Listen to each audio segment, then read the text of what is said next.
सुनो, अब हमें क्या पढ़ना है, resistance in series and parallel. वैसे इसका टॉपिक जो है वो बोर्ड में से हटा दिएगा, सीबीएसई में से, रेजिस्टेंस सीरीज एंड पैरेलल। लेकिन जब तक तुम सीरीज एंड पैरेलल कॉम्बिनेशन नहीं समझोगे तब तक क्वेश्चन नहीं कर पाओगे।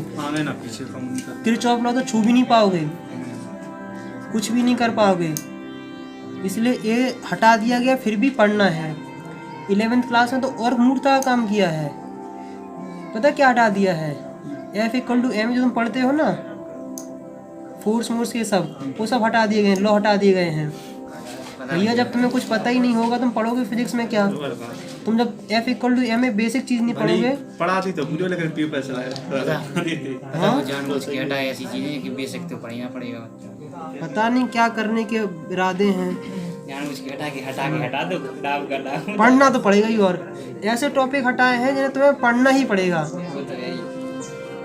अब ये तो series, resistance in series and parallel को हटाए बिना काम, अगर इसे नहीं पढ़ो तो काम भी नहीं चलेगा कहीं। तुम अभी आएगा, तुम सेल लॉ आएगा, किरचॉफ लॉ आएगा, कुछ भी आएगा, तुम कर ही नहीं पाओगे। उन्हें तो न जाने क्या लगता है, हमें कुछ समझ में नहीं आता है। इसको चलो हम लोग फिर भी हम लोग पढ़ना स्टार्ट करते हैं। हम सबसे पहले समझते हैं कि तो कोई भी कॉम्बिनेशन होता है वो बेसिकली दो से बना होता है, या फिर कोई चीज़ सीरीज में होती है या फिर होती है पैरेलल में। सीरीज में होगी या फिर होगी पैरेलल में। तो सबसे पहले हम लोग पढ़ते हैं सीरीज में। राजकुमार इस चीज़ को बहुत ध्यान से समझना। सीरीज कॉम्बिनेशन उस कॉम्बिनेशन को कहते हैं जिसमें करंट सेम होता है। सीरीज कॉम्बिनेशन उस कॉम्बिनेशन को कहते हैं जिसमें करंट सेम होता है। तो तुम्हें क्या रखना है, करंट वोल्टेज चेंज हो सकता है, voltage drop, current through each resistance is same. अगर किसी भी रेजिस्टेंस, अगर कोई रेजिस्टेंस लगे हैं उनमें अगर करंट सेम जाता है तो इसका मतलब है कि वो किस में है, सीरीज में है। इतना थोड़ा ध्यान रखना। अब इसका हम थोड़ा सिंपल सा डेरिवेशन करते हैं, बहुत आसान है। हमें लगता है इन लोगों ने इसलिए हटा दिया गया इसको क्योंकि 10th क्लास में इसका है। हाँ, तो उन्हें लगता है कि इसको अगर हटा दो तो उतना फ़र्क नहीं पड़ेगा, लेकिन फिर भी थोड़ा पढ़ाना पड़ता है क्योंकि 10th क्लास में क्या पढ़े थे वो दुनिया जानती है।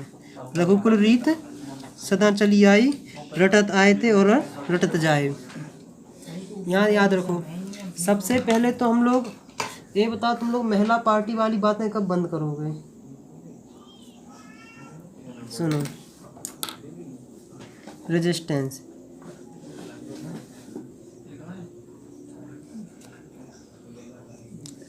जितनी भी इलेक्ट्रिक डिवाइसेस या एप्लीकेशंस होती हैं सब में रेजिस्टेंस होता है। मतलब जिसमें अगर पोटेंशियल ड्रॉप हो रहा सब रेजिस्टेंस है। तो अगर ये समझ लो कि R1 ये R1 है, इसका नाम R2 है, इसका नाम है R3 है। इसका मतलब है कि जो तुम्हारे घर में पंखा भी लगा है ना, फैन, फैन की स्पेलिंग बोलो। FN चलो आती है। आपने क्या सोचा, CN बोलेंगे? है फैन हुआ, बल्ब, ये सब रेजिस्टेंस में ही आते हैं क्योंकि इनके ना कुछ अक्रॉस पोटेंशियल ड्रॉप होता है। जैसे मान लो यहाँ तुम्हारा लगा R1 पे लगा फैन, यहाँ लगा तुम्हारा बल्ब, टेलीविजन, दिन भर टेलीविज़न लगा रहता है कि लाइट में, तो यहाँ लगी तुम्हारा टीवी। ये वोल्टेज रहेगा, ये बैटरी, इसका भी कोई होगा, रेजिस्टेंस होगा इसका। हाँ, तो अभी वो पढ़ाएंगे तुम्हें इंटरनल रेजिस्टेंस। उसको भी बहुत इंटरेस्टिंग तरीके से, मज़ेदार तरीके से समझाएंगे ताकि ज़िंदगी ना भूलो। कुछ भूलो ना भूलो, लेकिन ये ज़रूर ना, एक भी ना भूलो। तो सुन लो क्या है, R1 है, R2 है, R3 है। अब इतना याद रखना कि ये वोल्टेज है। तुम यहाँ से ये वोल्टेज है इतना मान लो कि इसने तुम्हें दिए हैं 100 रुपये। तुम यहाँ गए बांट के आओगे तो तुम्हारे जेब में बचेंगे क्या? 0 रुपये। यहाँ से तुम 100 रुपये लेके गए और यहाँ आओगे तो 0 बचने चाहिए। इसको तुम कुछ वोल्टेज दोगे, मान लो तुमने इसको 40 दे दिया। अब तुम्हारे पास यहाँ कितना बचा?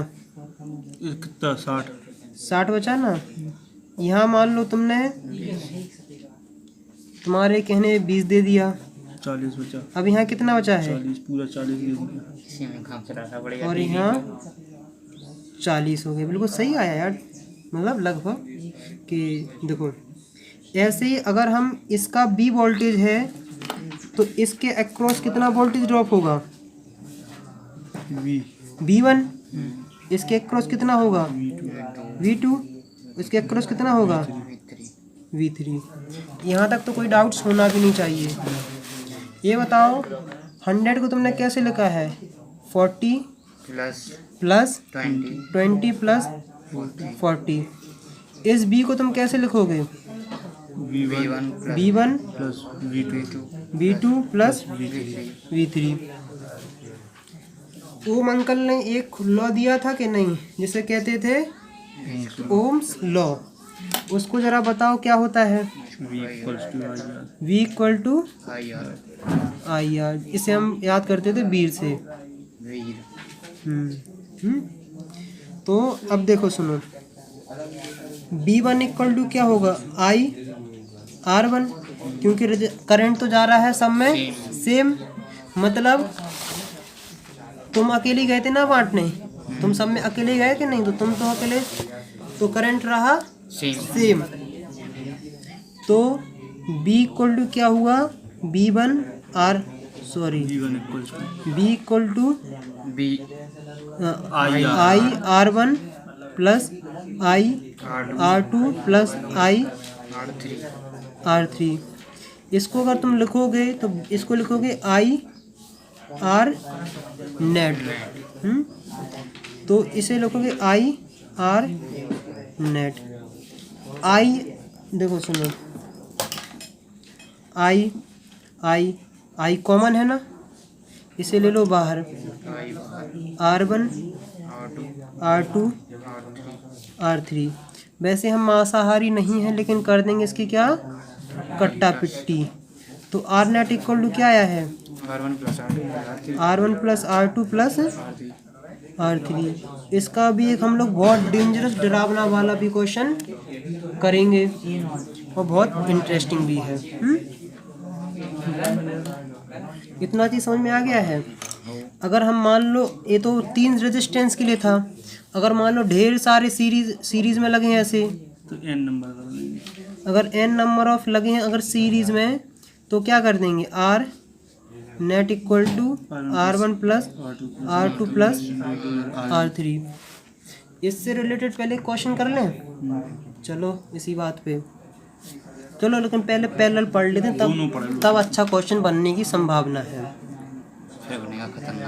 हाँ, ये इस लाइन का मतलब ये है, equivalent resistance is larger than the larger individual resistance. देखो मतलब कि इनका सम इंडिविजुअल वाली से हमेशा ज़्यादा नहीं रहेगा।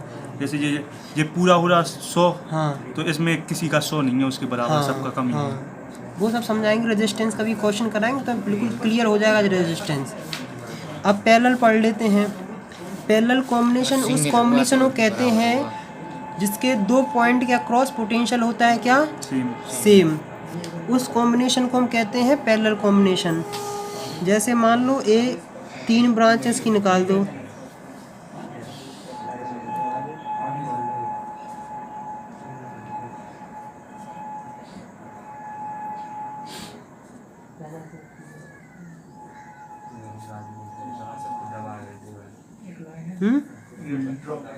कितना हुआ है? इतना।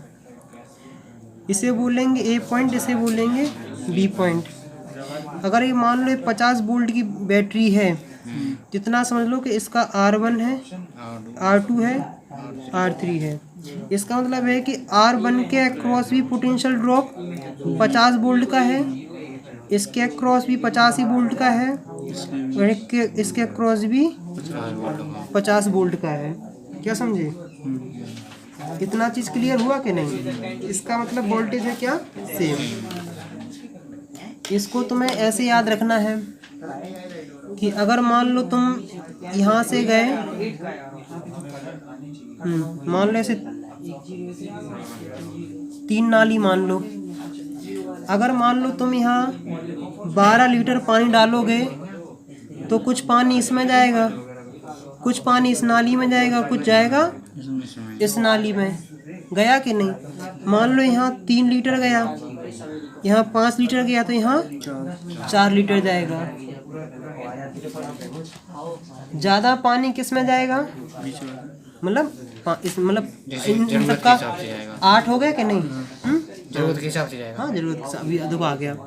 इसका मतलब कि यहाँ से जा रहा था आई करंट, यहाँ गया, इसमें चला गया I1, I2 और I3।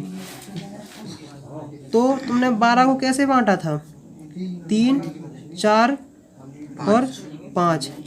I को तुम कैसे लिखोगे? I1 plus I net equal to हो गया I1, I2 और I3। हम भाई पुराने ओम्स अंकल की बात को याद रखेंगे और क्या करेंगे? B इक्वल टू IR, वीर का इस्तेमाल करेंगे। I equal to B upon R। B net को क्या लिखेंगे तुम? B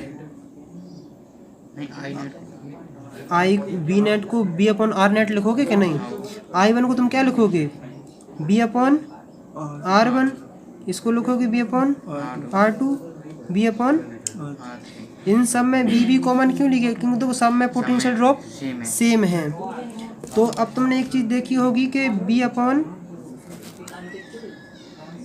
R नेट, तो इन सबको अगर कॉमन लोगे तो B equal to I R1 I R2 plus I R3। वैसे हम शाकाहारी हैं नहीं, फिर भी क्या कर देंगे? कट्टा और पिट्टी। तो इसको B से भी हमने काट दिया। B for potential Vidya. R net 1 upon R1, 1 upon R2, 1 upon R3। ये किसका था? पैरेलल का। अगर n नंबर ऑफ हो तो क्या कर दोगे? 1 upon R net equal to 1 upon R1 plus 1 upon R2 plus 1 upon R3 dot dot dot dot. अब हम तुमसे कराते हैं एक अच्छा सा क्वेश्चन। बताओ, बहुत डरावना वाला क्वेश्चन बनाए या फिर बनाए सिंपल सा? सिंपल तो